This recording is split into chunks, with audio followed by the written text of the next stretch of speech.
प्रणाम dear students. जो कल हमारा पेपर आया था उसी का आज हम सॉल्यूशन करेंगे। तो पहला क्वेश्चन आप लोग देखिए, विच of the following element was not discovered at the time of Mendeleev periodic table. ठीक है, आपको चार एलिमेंट यहाँ पे गिवन थे, silicon, germanium, cobalt and polonium. अब अगर आपने मेंडलीव पीरियोडिक टेबल ध्यान से पढ़ी होगी अच्छे से, तब तो इस क्वेश्चन का आंसर कर सकते हो, अदरवाइज नहीं हो सकता। तो आपको ये बताना है इन चारों में से ऐसा कौन सा एलिमेंट है जो डिस्कवर नहीं हुआ था मेंडलीव के टाइम पे। बेटा, सिलिकॉन हो चुका था, कोबाल्ट हो चुका था, पोलोनियम। जी। हाँ बेटा, तो इसका आंसर क्या था? जर्मेनियम आता, जीई। ये आपका आंसर रहता क्वेश्चन नंबर 14 का, जर्मेनियम, जीई। ओके, इसके बाद अगला क्वेश्चन आप देखिए, correct order of electron affinity is. तो आपको पता होना चाहिए जो इलेक्ट्रॉन एफिनिटी है ना, ये इलेक्ट्रॉन गेन एंथैल्पी की तरह ही होता है। Electron affinity and electron gain enthalpy. तो आपको ये बताना है करेक्ट ऑर्डर क्या है इलेक्ट्रॉन एफिनिटी का। पहला ऑप्शन था C N O F, second option आपका था F O N C, third है F O C N, fourth है ओ एफ एन सी। ये चार ऑप्शन थे आपके।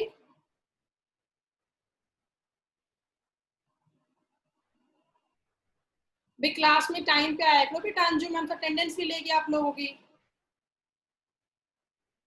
अब तो क्लास में आ रहे हो। तो देखिए ये चार ऑप्शन थे, आपको ये बताना है इन सभी में से किसकी सबसे ज्यादा है electron gain enthalpy.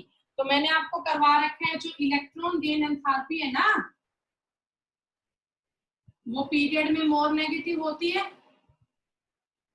More negative होती है पीरियड में। तो आप ये देखिए कौन सी एलिमेंट है, आपको पता है ये सारे पीरियड नंबर 2 के एलिमेंट है हर एक में। कार्बन, ऑक्सीजन, नाइट्रोजन, फ्लोरीन सारे पीरियड 2 के एलिमेंट है। अब जितना पीरियड की तरफ जाओगे उतनी ज्यादा इलेक्ट्रॉन गेन एंथैल्पी बढ़ेगी, मोर नेगेटिव होगी। तो भाई इन चारों में से आपको पता है कार्बन एलिमेंट है ग्रुप नंबर, विशाल बेटा नहीं हो पा रहे एडमिट आप। कार्बन एलिमेंट है ग्रुप नंबर 14 का, ये 15 का, ये 16 का और ये 17 का। ये किसका है? 17 का है। ठीक है, ये आप सभी को पता है। अब ये बात कर रहा है इलेक्ट्रॉन एफिनिटी की, तो इसका आंसर क्या बनेगा? फ्लोरीन तो सबसे सही है, फ्लोरीन की ज्यादा होती है electron affinity as compare to oxygen, as compare to oxygen. ठीक है, ऑक्सीजन से कम किसकी होगी? कंफ्यूजन यहाँ है कार्बन और नाइट्रोजन में। इसका आंसर ऑप्शन नंबर सी है ना? Yes ma'am. हाँ बेटा, देखो एक्सेप्शन था ये। अब बच्चों ने मोस्टली ने ये किया होगा, एफ ओ एन और सी आएगा क्या? एफ ओ सी एन, क्योंकि जो आपका नाइट्रोजन है ना, इसकी आउटर मोस्ट शेल में पी में 3 इलेक्ट्रॉन है, ये हाफ फील्ड है, स्टेबल है। ये क्या है? हाफ फील्ड है और स्टेबल है। तो ये जल्दी से इलेक्ट्रॉन गेन करना नहीं चाहती, क्योंकि ये अपनी स्टेबिलिटी को डिस्टर्ब करना नहीं चाहती। तो बस आपको इस बात का ध्यान रखना था, अगर तुमने ये कर दिया तो गलत हो गया और ये किया तो सही होगा। वजह समझे, एन की जो बेटा पी शेल है उसमें 3 इलेक्ट्रॉन है, मतलब एन एटम जो है वो हाफ फील्ड है। हाफ फील्ड का मीनिंग वो स्टेबल है और कोई भी एलिमेंट अपनी स्टेबिलिटी को खराब नहीं करना चाहता, तो ये इजिली इलेक्ट्रॉन गेन करना नहीं चाहेगा, इसीलिए इसका आंसर ये बनेगा। ओके, इसके बाद नेक्स्ट क्वेश्चन आपका था correct order of ionic size is. तो भी आपको यहाँ पे चार आपके आयन दिए हुए हैं, Be2+, Li+, Mg2+ और Na+। पहले तो आप इन चारों का ना कंपैरिजन कर लो बेटा। आपको पता है ये दोनों आइसो इलेक्ट्रॉनिक है और ये दोनों आइसो इलेक्ट्रॉनिक है। ठीक है, अब इन्हें ग्रुप और पीरियड में अरेंज करो। Li+ के नीचे क्या आता है? Na+। ठीक है, और ये Be+2 ग्रुप 2 का एलिमेंट, और इसके नीचे क्या आएगा? Mg2+ आएगा। अब तुम्हें आयनिक रेडियस के बारे में पता होगा, पीरियड में क्या होता है, ग्रुप में क्या होता है। अगर आप आयनिक रेडियस की बात करते हो बेटा, तो जो आयनिक रेडियस होती है वो डाउन द ग्रुप तो इंक्रीज होती है और अलोंग द पीरियड डिक्रीज होती है। आगे बात समझ में? बस हो गया क्वेश्चन। डाउन द ग्रुप तो इंक्रीज होती है और अलोंग द पीरियड डिक्रीज होती है। तो अब आप बता दो इन सभी में से सबसे ज्यादा साइज किसका होगा? शाबाश, बताओ इसका आंसर अब क्या होगा बेटा? तो सबसे बड़ा साइज किसका होगा चारों में से? Na+ का। ठीक है, उसके बाद बताओ Na+ के बाद बोलो यहाँ पे क्या आएगा फिर? इससे छोटा कौन होगा? Mg2+। Mg2+। उसके बाद बेटा Li+। Be Li+। और सबसे कम Be2+। Be अब ये ऑप्शन मैच कर लो कौन सा है। ये आएगा 16 का बी ऑप्शन आता है इसका आंसर। ठीक है, ये बात समझ लो। वैसे अब गलती होगी, कोई बात नहीं, आगे से मत करना। डाउन द ग्रुप साइज बढ़ता है, पीरियड में साइज घटता है, तो उस बेस पे क्वेश्चन आपका हो जाता है। अगला कीजिए अब, विच of the following element is most electropositive? तो आप सभी को पता है मोस्ट इलेक्ट्रोपॉजिटिव कौन से ग्रुप के एलिमेंट होते हैं? मोस्ट इलेक्ट्रोपॉजिटिव होते हैं ग्रुप नंबर 1 के एलिमेंट। किस ग्रुप के एलिमेंट होते हैं? ग्रुप नंबर 1 के एलिमेंट होते हैं। तो अब आप लोग खुद देख लीजिए, पहले ऑप्शन में 3s1 था लास्ट में, दूसरे ऑप्शन में 3s2 था, तीसरे ऑप्शन में 4s1 था और चौथे ऑप्शन में 4s2 था। मेरे ख्याल से आप लोग समझ गए होंगे। 3s1 4s2 3s2 4s2। मैं बता दूं आपको, 3s1 होता है सोडियम, 4s1 होता है पोटाशियम, 3s2 होता है आपका मैग्नीशियम, यहाँ आएगा कैल्शियम। बताओ, मैंने तुम्हें करवाया भी था मोस्ट इलेक्ट्रोपॉजिटिव एलिमेंट कौन सा होता है? सीजियम। और बताओ मैंने ये करवाया था डाउन द ग्रुप क्या बढ़ता है? इलेक्ट्रोपॉजिटिव करेक्टर, और पीरियड में घटता है इलेक्ट्रोपॉजिटिव करेक्टर। तो अब बता दो, और ग्रुप नंबर 1 के एलिमेंट होते हैं मोस्ट इलेक्ट्रोपॉजिटिव, तो इसका आंसर कौन सा बनेगा इन चारों में से? बताओ। सोडियम। सोडियम या potassium? Most potassium. Potassium. Potassium. तो बस ये इसका आंसर होता है बेटा। अगला करो अब, the element with highest number of unpaired electron. Unpaired निकालने आते हैं इलेक्ट्रॉन, कैसे निकालते हैं? तुम्हें सिखाया था डी ब्लॉक में। देखिए, एक है निकल 28, एक है कोबाल्ट 27, Mn2+ 25 और Ti2+ 22। देखिए ये क्वेश्चन आप लोग कैसे करोगे? निकल का एटॉमिक नंबर 28 है, कॉन्फ़िगरेशन ये होगी 3d8 4s2। आगे ये आर्गन, मैंने आपको ये करवाई थी 30 तक, और देखो 30 तक में से क्वेश्चन आ गया है। यहाँ पे आएगा आर्गन 3d7 4s2। अब ये देखो Mn+2 का मीनिंग क्या? Loss of 2 electron. अब जहां मैंने आप लोगों को मैग्नेटिक मोमेंट सिखाया था, वहां मैंने आपको बताया था कि पहले इलेक्ट्रॉन किस में से लॉस होता है? s में से।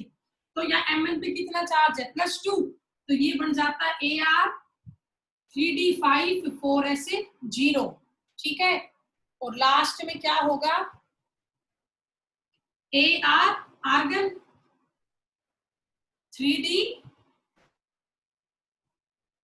2 4s 0, क्योंकि इस पे चार्ज कितना है? +2 का मीनिंग क्या है? Loss of 2 electron. तो 22 - 2 कितना हो गया? 20। यहाँ तक 20 है ना, आर्गन 18 है और 2 ये जोड़ दो 20 हो गया। अब तुम्हें ये बताना है किसमें मैक्सिमम है अनपेयर्ड इलेक्ट्रॉन। ठीक है, तो कर सकते हो। देखो यहाँ डी में कितने इलेक्ट्रॉन है? 8। एक बार भरो। आपको पता है डी सब शेल कंटेन 5 ऑर्बिटल, 1 2 3 4 5 6 7 8। कितने एम्पियर रह गए? 1 2। तो यहाँ n की वैल्यू क्या है? 2 है। अगले में देखो 3d में कितने इलेक्ट्रॉन है? 7। तो मैं इसी में कर दूं 7। 1 2 3 4 5 6 7। अब कितने अनपेयर्ड है? 3। तो यहाँ n की वैल्यू क्या है? 3। अगले में देखो d में कितने इलेक्ट्रॉन है? 5। तो मैं यही चेंज कर दूं, अब हो गए 5 इलेक्ट्रॉन। 1 2 3 4 5। तो तो यहाँ n की वैल्यू क्या आई 5, और लास्ट में देखिए डी में इलेक्ट्रॉन ही 2 है बस, दोनों अनपेयर्ड है, n की वैल्यू क्या है 2। तो अब बता दो आंसर, n का मीनिंग क्या होता है, number of unpaired electron. Maximum किसमें है अनपेयर्ड इलेक्ट्रॉन, बताओ,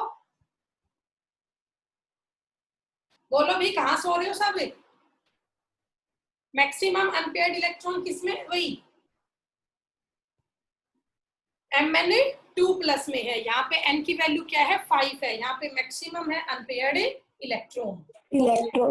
हाँ जी, तो ये होता है इस क्वेश्चन का आंसर। अब अगला देखिए, इसके बाद नेक्स्ट क्वेश्चन आपका क्या था,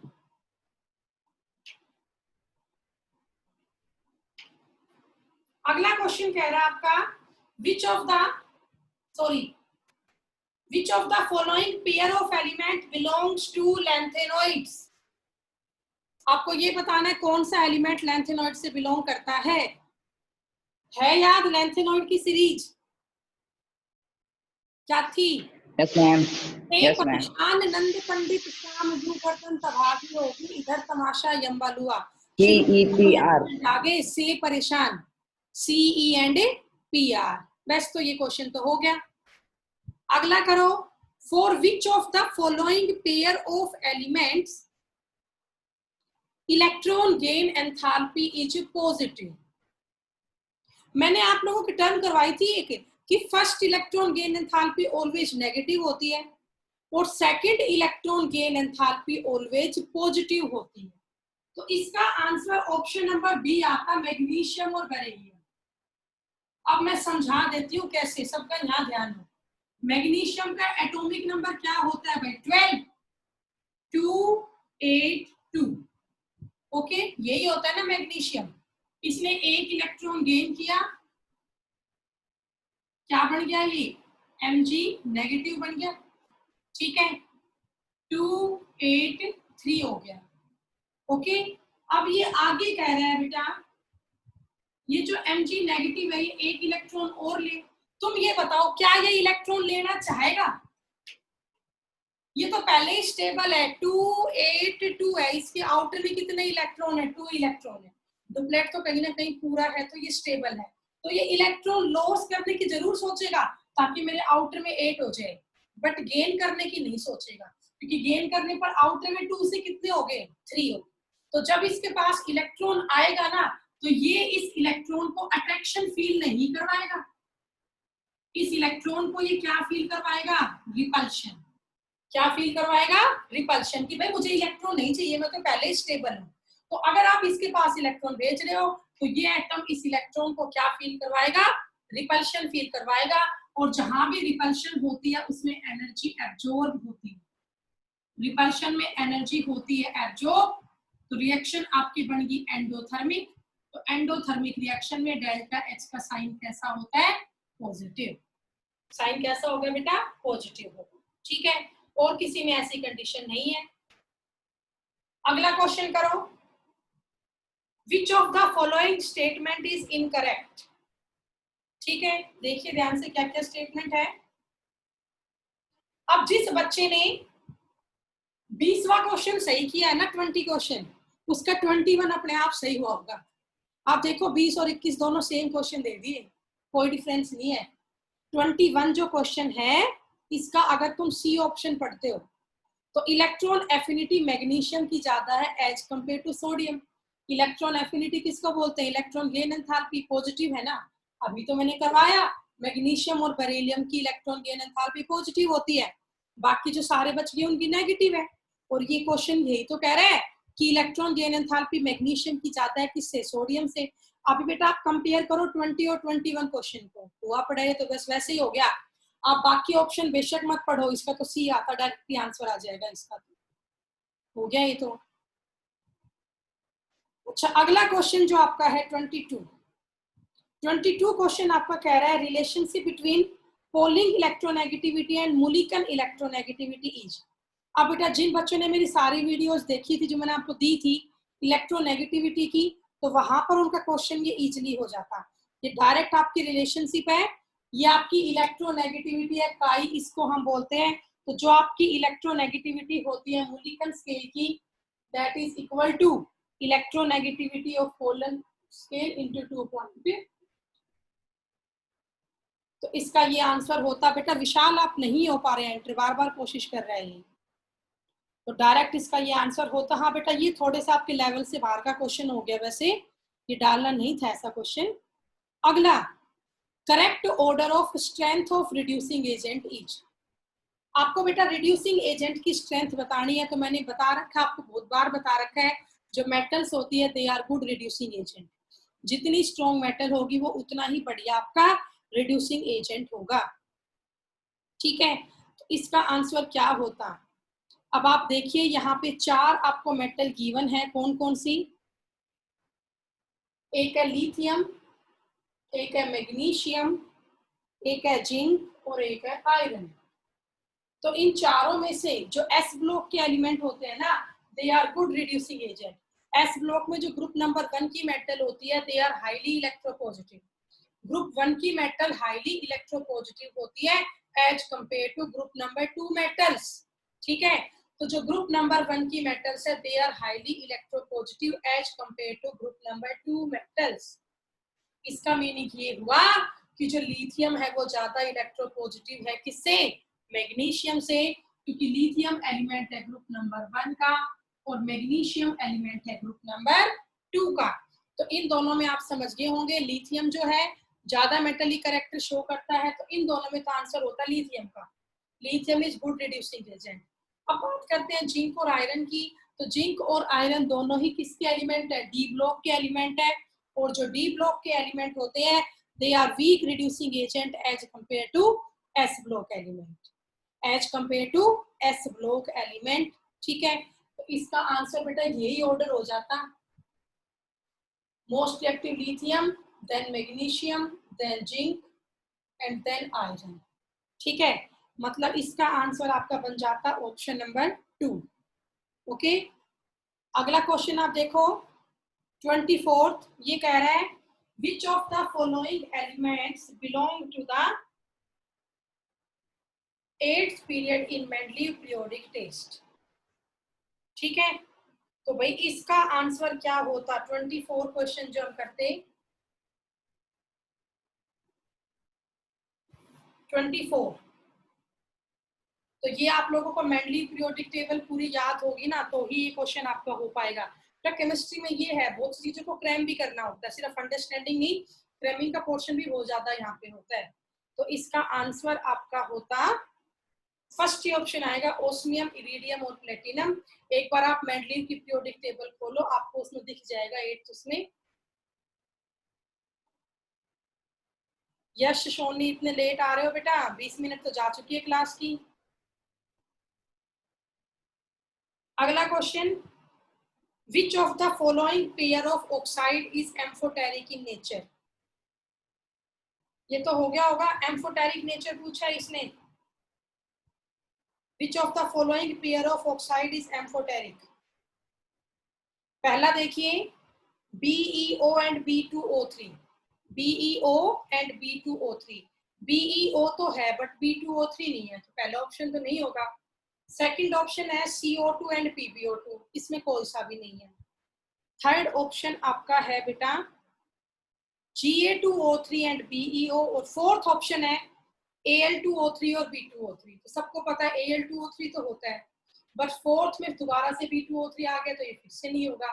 तो फिर इसका आंसर क्या आएगा, ऑप्शन नंबर सी ही आएगा, Ga2O3 गैलियम का जो ऑक्साइड है, और जो BeO है बेरिलियम का ऑक्साइड, ये दोनों ही आपके एम्फोटेरिक नेचर के होते हैं। ठीक है, मतलब क्या है एम्फोटेरिक नेचर का, कि ये दोनों का बिहेव शो करते हैं, एसिडिक ऑक्साइड का भी और बेसिक ऑक्साइड का भी। जो दोनों का बिहेव शो करता है उसी को हम बोलते हैं एम्फोटेरिक ऑक्साइड्स। लास्ट क्वेश्चन आपका 26, विच of the following electronic configuration represent F block element. ये तो आप लोगों ने ठीक किया होगा, बताओ भाई, ये तो ठीक किया होगा आप लोगों ने। 14th जो लास्ट क्वेश्चन है 26, आपको कॉन्फ़िगरेशन तो करवा रखी है, कई बार करवाई SPD एंड F ब्लॉक की। तो इसका आंसर क्या होता है 26 का, शाबाश। बोलिए बेटा, कहाँ सो रहे हो सभी? सुनाई दे रहा है आपको? 26 क्वेश्चन का आंसर क्या होगा बताइए। इलेक्ट्रॉनिक कॉन्फ़िगरेशन आपको यहाँ बतानी थी बेटा। कौन सी है एफ ब्लॉक की? तो आपको पता है। हाँ जी, जो एफ ब्लॉक के एलिमेंट है वो हमेशा कहाँ एंटर करते हैं? बताया था आपको, एंटी पेनल्टीमेट शेल में। एंटी पेनल्टीमेट शेल का मतलब क्या होता है? n-2। तो ये आता है n-2। एफ में कितने इलेक्ट्रॉन आते हैं? 0 से 14। फिर आपको पता है जो डी ब्लॉक के एलिमेंट है वो कहाँ एंटर करते हैं भाई? डी ब्लॉक के एलिमेंट आपके एंटर करते हैं हमेशा n-1 शेल में। तो पेनल्टीमेट शेल आता है n-1d, 0 से 1। और उसके बाद आपका आता NS2। तो भाई ये आपकी इलेक्ट्रॉनिक कॉन्फ़िगरेशन होती है बेटा किसकी? एफ ब्लॉक एलिमेंट की। n-2 f 0 से 14, n-1d 0 to 1 और NS2। ठीक है, ये एफ ब्लॉक की होती है इलेक्ट्रॉनिक कॉन्फ़िगरेशन। तो भाई ये आपका कल का पेपर था। भाई सब बच्चों के 8-9 नंबर तो एटलीस्ट आने चाहिए 30 में से। इतने भी नहीं आए।